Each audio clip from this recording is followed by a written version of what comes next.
Let's jump into an exercise about filtering streams.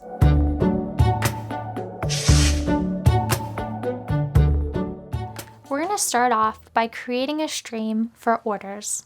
This order stream will contain data from various different places. Let's go ahead and run this query. Next, let's insert some orders into our order stream. Run that insert query. Next, we're going to create a stream for only New York orders. Go ahead and run the query.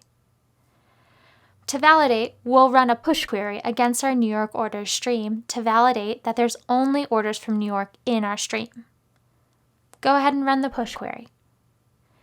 Below, you should be able to scroll through results and see that all of the records are from New York and New York only. Now you know how to filter streams.